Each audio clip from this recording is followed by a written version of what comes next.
नमस्कार दोस्तों, स्वागत है आपका divine vision Hindi YouTube channel पर। दोस्तों, आपने बागेश्वर धाम के चमत्कारों को तो बहुत सुना होगा। बागेश्वर धाम के महाराज श्री धीरेन्द्र कृष्ण शास्त्री जी हैं। तो चलिए जानते हैं बागेश्वर धाम हम कैसे पहुँचें, वहाँ पे कहाँ रुकें, खाना कहाँ पे खाएं, अर्जी कैसे लगाएं और वहाँ पे दर्शन करने के क्या नियम हैं। चलिए दोस्तों, बागेश्वर धाम सरकार छतरपुर जिले में पड़ता है, जो कि मध्य प्रदेश में स्थित है। बागेश्वर धाम में बालाजी सरकार श्री हनुमान जी का मंदिर है। छतरपुर जिला मुख्यालय से इसकी दूरी 25 किलोमीटर, पन्ना 39 NH सड़क से 4-5 किलोमीटर दूर अनंतगढ़ नामक एक छोटे से गांव में स्थित है।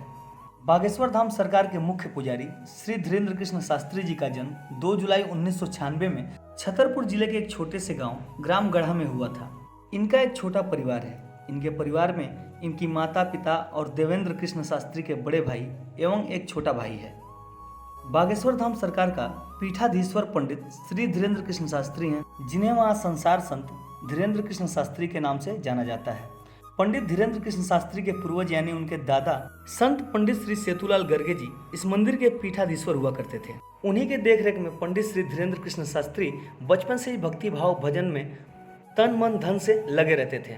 अपने दादाजी से उन्होंने धर्म की शिक्षा प्राप्त की। उनकी प्रारंभिक शिक्षा गांव के स्कूल में ही हुआ है तथा कक्षा 9 से 12वीं एवं BA की शिक्षा पर दयनीय स्थिति ठीक न होने के कारण जैसे तैसे ग्रहण किया गया, यानी घर में पैसे की कमी होने के कारण उनकी पढ़ाई जैसे तैसे पूरी हुई। चलिए दोस्तों, अब आपको बताते हैं कि बागेश्वर धाम हम कैसे पहुँचे। बागेश्वर धाम सरकार जाने के लिए आपके पास सबसे पहला ऑप्शन है ट्रेन। अगर आप भारत के किसी भी कोने से बागेश्वर धाम सरकार की दर्शन करने के लिए जाना चाहते हैं तो सर्वप्रथम आपको छतरपुर रेलवे स्टेशन पर उतरना होगा। इसके बाद आपको बागेश्वर धाम के लिए कोई ऑटो रिजर्व करके जाया जा सकता है। छतरपुर स्टेशन से बागेश्वर धाम लगभग 30 से 31 किलोमीटर की दूरी पे है। चलिए दोस्तों, दूसरा ऑप्शन आपके पास है एरोप्लेन। अगर आप अपनी यात्रा एरोप्लेन से करना चाहते हैं तो बागेश्वर धाम का सबसे नज़दीकी हवाई अड्डा खजुराहो एयरपोर्ट है। आप यहाँ के लिए टिकट बुक कर लीजिए। उसके बाद खजुराहोगंज से बस के माध्यम से या टैक्सी के माध्यम से आप बागेश्वर धाम पहुँच सकते हैं। तीसरा ऑप्शन है दोस्तों आपके पास बस।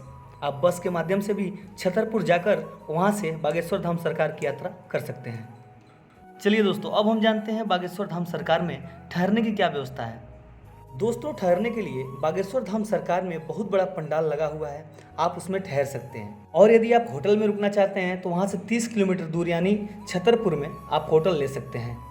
खाने की बात करूं दोस्तों तो बागेश्वर धाम सरकार में फ्री लंगर चलता है, आप उसमें खा सकते हैं। अन्यथा आप रेस्टोरेंट या होटल में अपने बजट के अनुसार खाना खा सकते हैं। भगवान श्री राम और उनके अनन्य भक्त श्री बालाजी हनुमान की कृपा का ही चमत्कार है कि आज देश और दुनिया के हजारों लोग बागेश्वर धाम की ओर दौड़े चले आ रहे हैं। कोई लंबी बीमारी से परेशान है, कोई संतान की कामना लेकर आया है, किसी का जीवन अशांत है तो कोई प्रेत बाधाओं से व्यथित है।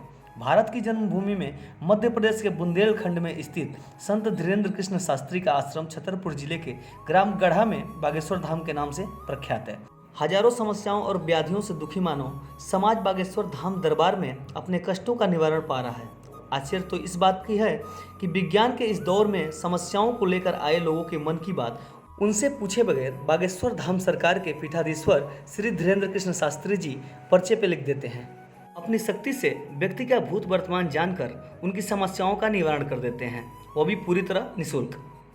हाल ही में एक इंटरव्यू के दौरान पंडित धीरेन्द्र कृष्ण शास्त्री जी ने बताया ये सारी शक्तियाँ उनको सिद्धियों से प्राप्त हैं।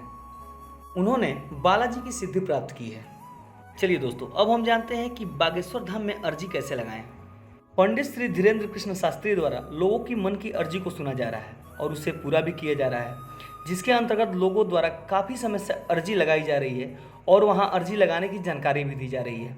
बागेश्वर धाम में अर्जी लगाने के लिए सबसे पहले आपको टोकन लेना होगा। इसके लिए आपको बागेश्वर धाम जाना पड़ेगा।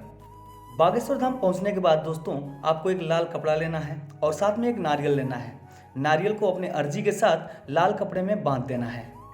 इसके बाद आपको वहाँ से टोकन ले लेना है।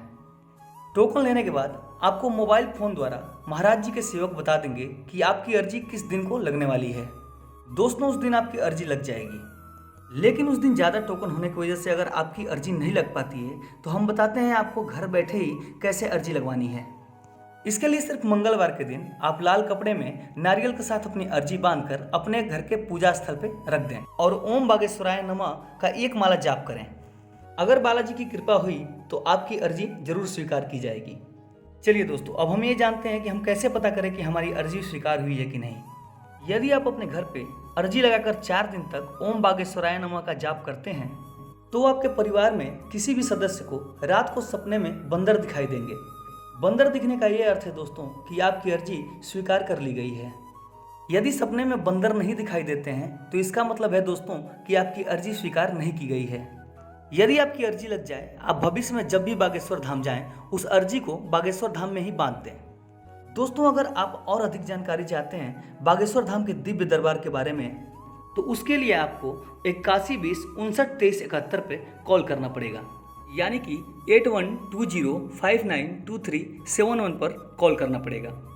इस नंबर पे कॉल करने के बाद आपको पता चलेगा कि बागेश्वर धाम सरकार में दिव्य दरबार कब लगता है और उसकी प्रक्रिया क्या है।